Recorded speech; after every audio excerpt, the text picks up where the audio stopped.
Sekarang kita akan membahas tentang mini batch. Apakah definisi dari mini batch dan mengapa mini batch ini digunakan di dalam pelatihan deep learning? Berawal dari katanya itu sendiri, batch itu berarti kita menggunakan semua data untuk menghitung gradien selama satu iterasi. Batch berarti kalau misalkan kita mempunyai sekumpulan data yang dibendel dalam satu dataset gitu, bisa dikatakan bahwa ini adalah satu batch. Ya. Akan tetapi mini batch, hal ini berarti sekumpulan data ini nanti akan dipecah-pecah di dalam mini batch, ya, beberapa mini batch.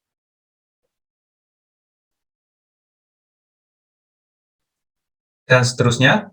Ya. Untuk nanti pada tiap-tiap mini batch itu akan di-feed ke dalam network. Nah, mini batch berarti kita hanya mengambil sebagian dari semua data yang akan kita masukkan dalam satu iterasi.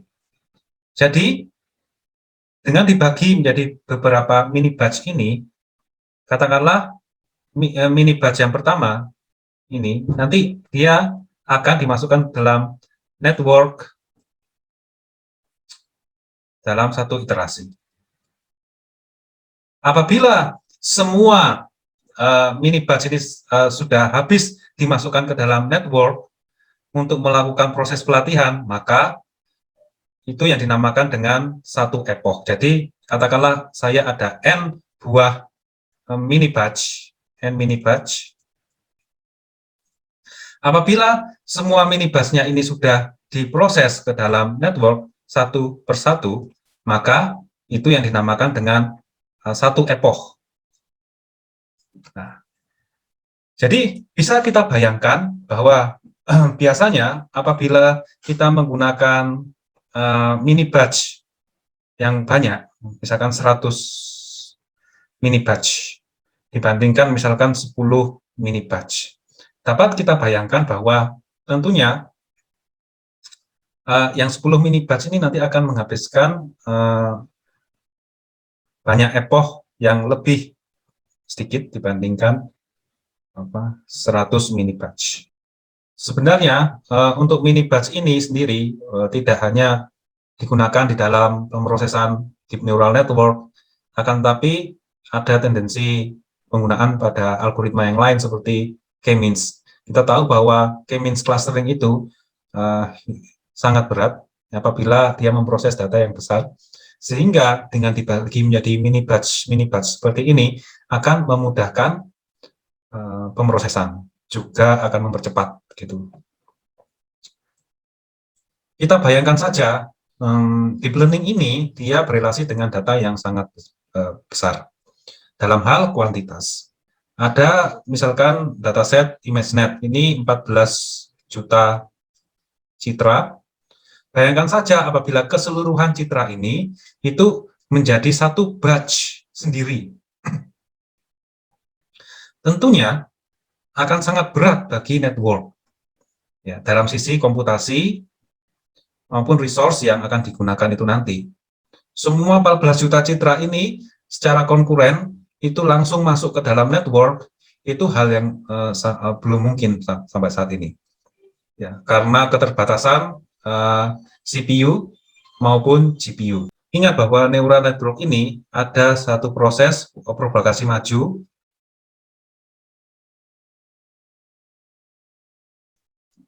dan juga propagasi mundur.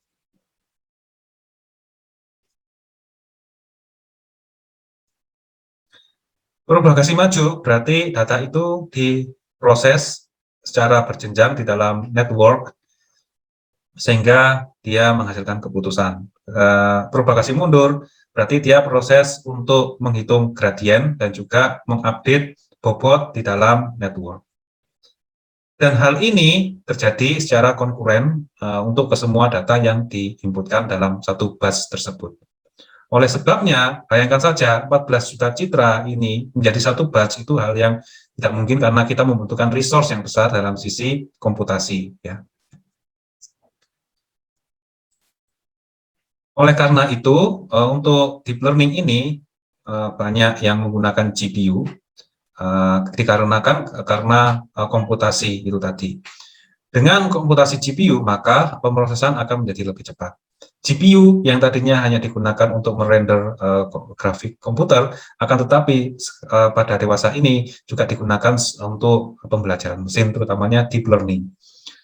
Perbedaan utama antara arsitektur CPU dan GPU ini adalah CPU dirancang untuk menangani beban tugas yang cepat, dengan cepat, ya, yang diukur dengan kecepatan clock CPU, tetapi terbatas dalam konkurensi tugas yang dapat dijalankan. Ya. Sedangkan GPU atau Graphical Processing Unit itu dirancang untuk merender gambar dan video beresolusi tinggi dengan cepat dan secara bersamaan. Dan lainnya, CPU juga dia sudah melakukan pemrosesan untuk tugas lain seperti operating system, ya. Jadi dengan menggunakan GPU dia akan fokus kepada tugas yang diberikan kepadanya. Misalkan dalam hal ini merender gambar, video, ataupun dia memproses machine learning. Beberapa perbedaan utama antara CPU dan GPU adalah untuk CPU itu dia mempunyai beberapa core dan GPU mempunyai banyak core.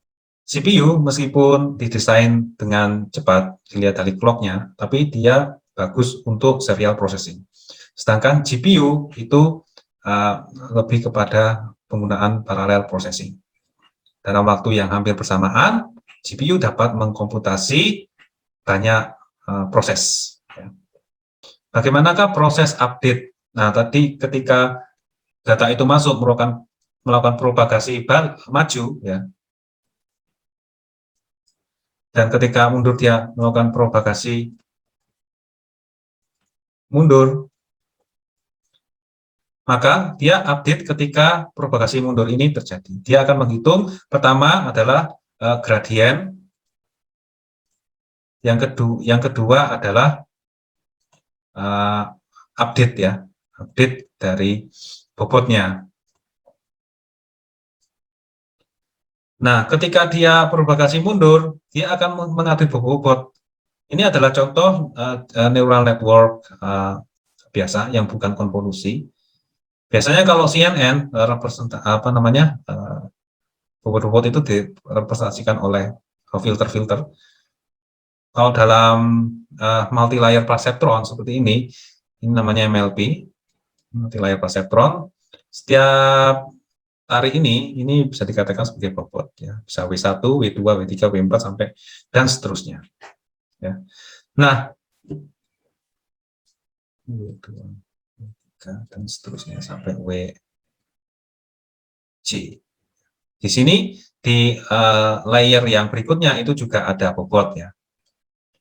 1 sampai dengan WI. Nah, bayangkan saja apabila kita mempunyai jutaan parameter, berarti kita harus mengupdate sejumlah jutaan parameter itu pula. Hal ini apabila diproses dengan inputan satu batch keseluruhan dataset, tentu hal yang tidak mungkin. Tentu kita harus membagi dalam beberapa mini batch. Nah, bagaimana update itu terjadi? Nah, kita bisa melihat dari rumusan di sini. Ini adalah rumusan dari optimizer, yaitu stochastic gradient descent, yang WT plus 1 itu adalah bobot setelah diupdate. Sedangkan WT itu adalah bobot sebelumnya. Dan simbol ini adalah learning rate, di mana kita bisa mengidentifikasikan learning rate itu berada di rentang 0,1 atau sampai 0,0001. Jadi tergantung, kita bisa mencoba dengan manual untuk learning rate ini. Nah, kita bisa melihat di sini bahwa ternyata setiap update itu, ya, itu merupakan hasil rata-rata, ya. Kalau kita lihat di sini, ya, itu hasil rata-rata dari mini batch yang dimasukkan. Misalkan begini, kalau ada inputan, saya membagi dalam beberapa mini batch, ini satu dataset itu ada sekira misalkan puluhan ribu data, dibagi menjadi beberapa mini batch. Untuk masing-masing mini batch ini, dia isinya ada misalkan 64 data. Sehingga kita bisa mengenerate beberapa mini batch sampai keseluruhan data tersebut terambil. Ya. Nah, ketika ini masuk, ya, satu mini batch ini masuk, mini batch satu ini masuk ke dalam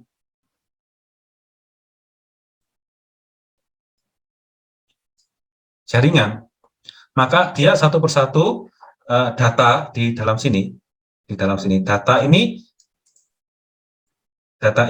setiapnya akan dihitung gradiennya untuk ke semua bobot-bobot yang ada di sini. Jadi satu data masuk, dihitung gradiennya, ini gradiennya, ini adalah gradien pada apa namanya itu bobot-bobot pada masing-masing parameter ini. Nah, ketika data yang kedua dimasukkan, maka kita mendapatkan gradiennya. Maka pada setiap gradien di sini itu nanti akan mempresentasikan gradien dari masing-masing 64 data yang dimasukkan dalam mini batch ini. Sehingga apabila terbentuk 64 gradien, maka 60 nanti n-nya ini adalah 64. Jadi gradien-gradien pada masing-masing data yang hasil yang dimasukkan itu tadi nanti akan dirata-ratakan sejumlah 64. Seperti begitu. Jadi gradiennya ini tadi itu akan dimasukkan ke dalam fungsi ini sehingga pada masing-masing bobot itu nanti akan diupdate ya berdasarkan rata-rata dari gradien dari 64 data pada satu mini batch ini. Jadi bisa kita bayangkan bahwa selain update itu melihat data itu sendiri, dia juga melihat dari data yang lain juga, sehingga bisa melihat secara kontekstual untuk keseluruhan datanya. Jadi tidak individu sendiri-sendiri.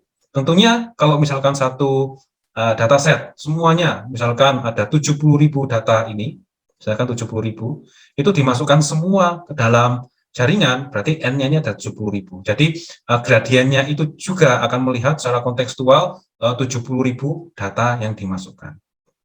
Nah, dalam hal ini maka hasilnya kemungkinan akan lebih baik, akan tetapi secara komputasi sangat memberatkan. Nah, sehingga dengan pendekatan mini batch ini juga akan membantu dan akan menghasilkan hasil yang tidak jauh berbeda apabila diinputkan ke semuanya. Itu berdasarkan penelitian-penelitian yang sudah dilakukan.